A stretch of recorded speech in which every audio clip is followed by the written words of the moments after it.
Fala, fala galera! Priscilane na área, meus filhos, para mais um vídeo de correção de redação. E hoje nós seguimos com a banca da Unicentro. O tema é sobre as enchentes no Brasil, tragédias anunciadas e evitáveis. Vamos lá então compartilhar a tela e ver o que a Fili escreveu.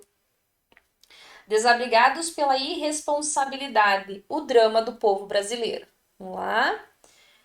O governo de Juscelino Kubitschek foi conhecido pelo lema 50 anos em 5. Se por um lado o objetivo do projeto era modernizar o meio urbano em um curto período de tempo, por outro, as consequências da má infraestrutura e do planejamento prejudicam, até hoje, a vida do povo brasileiro. Nesse sentido, as enchentes são resultados recorrentes desse descaso em ambiente nacional, sendo anunciadas e não evitadas, né? Muito bem, muito bem. Gostei aí que você trouxe as palavras-chave da proposta, gostei que você fez essa contextualização aí, né? Muito bem, top. Dessa forma, a desigualdade social é agravada pelas enchentes, na medida em que a população mais afetada é aquela que vive em ambientes de alto risco de deslizamento, morros e favelas criados no século XX com o êxodo rural em massa. Aqui eu sugiro que você coloque só favela, né? Porque o morro já estava lá. Então, só para não ficar um problema de paralelismo aí. Com isso, a região de Petrópolis, no Rio de Janeiro, foi vítima, em 2022, das enchentes e dos deslizamentos que mataram mais de 200 pessoas.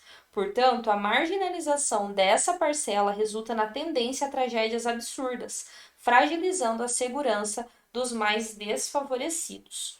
Aqui você poderia, né, ter colocado, né, a desigualdade social é agravada pelas enchentes, na medida em que a população mais afetada é aquela que vive, né, em ambientes de alto risco de deslizamento. Por que é agravada pelas enchentes? Então aqui você poderia ter feito apenas um link, né, falando que essas pessoas elas perdem tudo, que essas pessoas são vítimas, que essas pessoas acabam sucumbindo aí a essas tragédias, a esses desastres, né? Então você poderia ter aprofundado um pouquinho mais essa sua argumentação. Tá? E aí, veja bem que você colocou, né, apenas da de Petrópolis, como se apenas nesse lugar houvesse essa situação. E aí, aqui você poderia ter mencionado, ó, como exemplo, tem-se o caso, infelizmente não isolado, de Petrópolis, né? Em que o país acompanhou o desespero, entende? Então traz mais essas palavras que indicam juízo de valor, né? A tristeza, a angústia, o medo, né? Das vítimas que perderam tudo. E aí você reitera que esse caso que aconteceu em Petrópolis não foi um caso isolado, ele foi algo que acontece de uma maneira recorrente, só muda a cidade ou o estado, ou até mesmo em alguns casos na mesma cidade isso acontece, né? Então é importante que você não minimize a situação, como se só existisse nesse lugar, como se só existisse dessa forma, entende?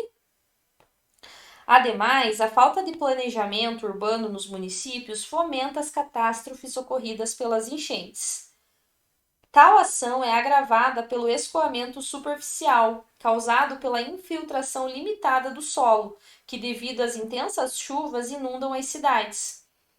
O que inundam as cidades? O escoamento superficial ou a infiltração do solo? Ou as intensas chuvas, tá? Então, muito cuidado aí com a concordância para ver com quem que você está falando, tá?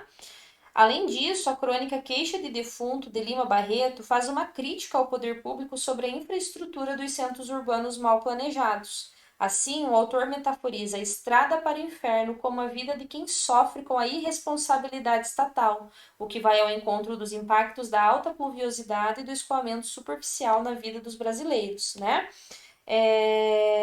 Então, olha só. Aqui você trouxe a crônica, né? Então, veja bem. Quando você opta por trazer a crônica, você precisa fazê-la de uma maneira muito intencional, né? Por quê? Porque do contrário vai parecer para a banca que você está decorando, né? Que você decorou essa alusão e que você vai trazê-la no seu texto de qualquer maneira. Então, esse não é o objetivo. O objetivo justamente é mostrar que você sabe do que você está falando. Então, para evitar problema, eu orientaria que você trouxesse essa crônica da seguinte maneira, né? Inundam as cidades, ó.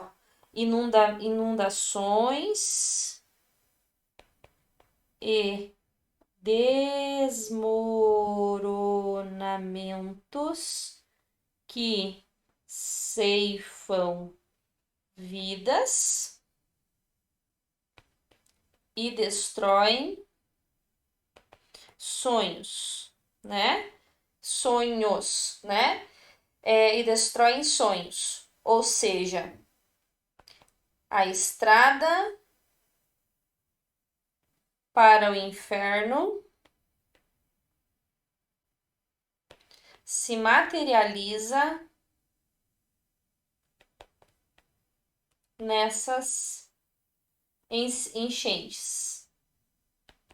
Ora, se Lima Barreto, daí você vem falar da crônica, tá vendo? Fala na crônica, queixa de defunto, que isso, esse desrespeito do poder público se materializa aqui. Se materializa aqui. Por quê? Porque a partir do momento que eu não tenho planejamento, a partir do momento que essa falta de investimento do próprio poder público nessas ações potencializa essa tragédia, tudo isso é uma estrada para o inferno, porque as pessoas sabem onde que isso vai dar, as pessoas sabem das consequências disso, entendeu? Logo, as enchentes no Brasil são tragédias que podem ser evitáveis, porém, com a desigualdade social e com a falta de infraestrutura, tornam-se distantes de terem seus efeitos minimizados. Por isso, é de suma importância que o governo melhore a estrutura do âmbito social, a fim de evitar a estrada para o inferno vivida pela população, além de assegurar os direitos constitucionais básicos para a sobrevivência, como o acesso a uma moradia digna.